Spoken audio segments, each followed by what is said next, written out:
नमस्कार,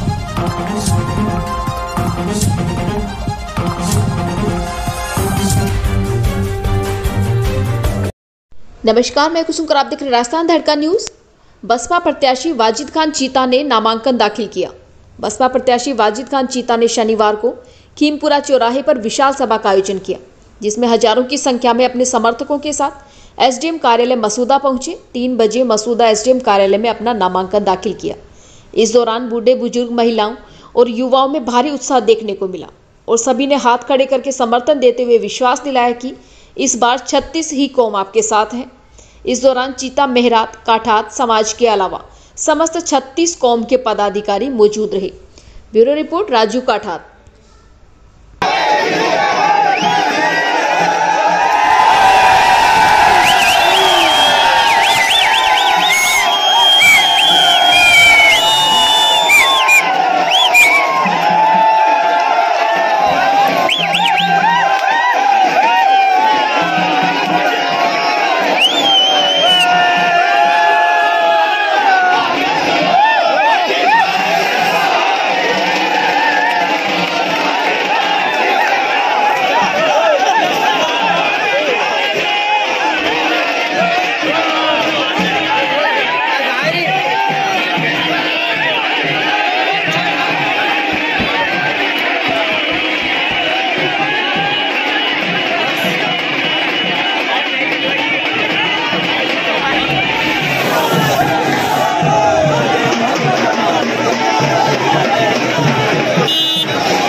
मैंने जनता के आशीर्वाद से 36 कौम, 36 जाति बिरादरी, जिनके बीच में मैं पिछले 15 सालों से काम कर रहा हूँ, उनकी सेवा कर रहा हूँ, उनका आशीर्वाद से मैंने आज बहुजन समाज पार्टी से अपना नामांकन प्रस्तुत किया।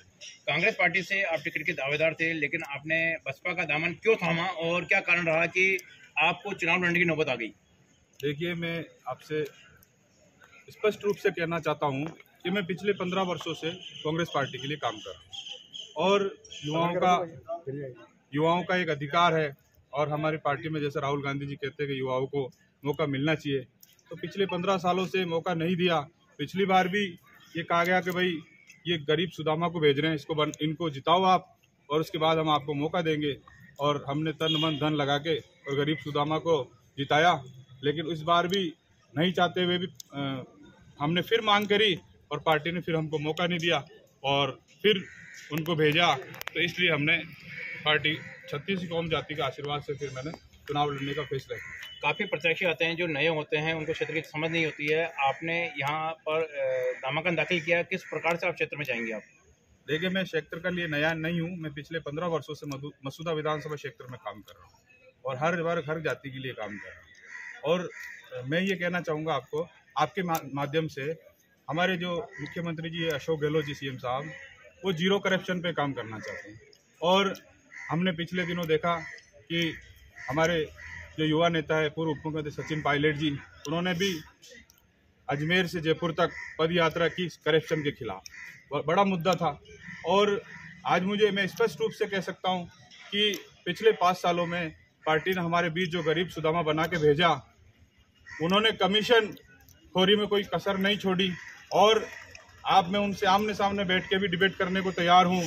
पिछले जो 5 सालों में जो करप्शन की दुकान उन्होंने खोली है, ना तो हमारे सीएम साहब इस बात को समर्थन करते थे, ना हमारे पायलट साहब इस बात को समर्थन करते थे, लेकिन फिर भी पार्टी ने सर्वे को भी एक दरकिनार कर दिया। सुनील कानूगोलू का जो सर्वे है कर्नाटका और हिमाचल में चला, उस सर्वे के आधार पर जब टिकट दिए गए कांग्रेस पार्टी के, तो वहां दोनों जगह सरकारें बनी। पता नहीं ऐसा क्या हुआ कि सर्वे को भी दरकिनार करके, और मैं समझता हूं सर्वे की स्थिति को भी हटा के उन्होंने टिकट देके भेजा। उससे मैं आहत हूं। मैं समझता हूं कि ये जो 5 साल कमीशन खोरी का खेल चला है, जिस रोड से मैं अभी पैदल आया हूं नामांकन के लिए, इस रोड के बारे में कहे तो कितने दिनों से आज अधूरी पड़ी है। अगर एक आदमी मसूदा से ब्यावर के बीच में जाता है तो निश्चित रूप से उसको शारीरिक क्षति हो ही जाती है 1-2 सफर में। तो आज इस रोड का अधूरा रहने का क्या कारण है? इसको इतने दिन हो गए काम चलते हुए, फिर आचार संहिता लगी। आप समझ सकते हैं, आप समझदार है। मैं भी करप्शन के खिलाफ हूं और ये लड़ाई मेरी करप्शन के खिलाफ है। जब हमारे मुख्यमंत्री अशोक गहलोत जी करप्शन के खिलाफ लड़ते थे और सीएम साहब भी, जो हमारे पूर्व मुख्यमंत्री सचिन पायलट जी भी करप्शन के विरुद्ध अजमेर से जयपुर पैदल जा सकते हैं, तो मैं समझता हूं कि हम भी करप्शन मिटाने के लिए विधानसभा में उतरे हैं। जीरो करप्शन करके इस विधानसभा में हम दिखाएंगे। मसूदा विधानसभा क्षेत्र में एक बात हवा हो रही है कि वाजिद अली तो केवल मुसलमानों का ही प्रत्याशी, इसको लेकर क्या कहेंगे आप? ऐसा कुछ नहीं है। मैं 36 कौम का नेता हूं और मैं मसूदा विधानसभा क्षेत्र की 65 पंचायतों में लगभग मैं दौरे कर चुका हूं। आप धरातल पर जाकर पता कर लें। और विजयनगर के जो 35 वार्ड है, समय मुझे घर का बच्चा जानता है। मैं पिछले 15 सालों से मसूदा विधानसभा क्षेत्र में काम कर रहा हूं और मुझे आशा नहीं, पूर्ण विश्वास है कि जनता इस करप्शन के विरुद्ध वोट करके और मुझ जैसे ईमानदार नेता को काम करने का मौका देगी। आपने नामांकन पेश किया है, आप विधायक निर्वाचित हो जाते हैं, तो क्षेत्र के विकास के लिए आपकी क्या योजनाएं हैं और मतदाताओं से क्या अपील करना चाहेंगे आप? सर्वप्रथम तो मैं यहाँ के जो जनता है, मतदाता है, उनके लिए सबसे बड़ी शिकायत है कि उनका विधायक उनके बीच हमेशा रहना चाहिए, उनकी सुनवाई करनी चाहिए, उनकी बात सुन के उसका समाधान करने की हमेशा कोशिश करनी चाहिए। वो मसूदा विधानसभा क्षेत्र की जनता का विशेष शिकायत रही है कि विधायक जीतने के बाद क्षेत्र में कम आता है। मैं समझता हूं कि मैं इसी क्षेत्र में रहूंगा और इनकी समस्याओं को सुनता रहूंगा पूरे 5 साल, और इनकी जो भी समस्याएं होगी, काफी कुछ से तो मैं वाकिफ हूं, और जो भी ये जनता बताएगी मैं उसको समाधान करने की कोशिश करूंगा और इनके दिलों को जीतने की कोशिश करूंगा। बहुत बहुत धन्यवाद।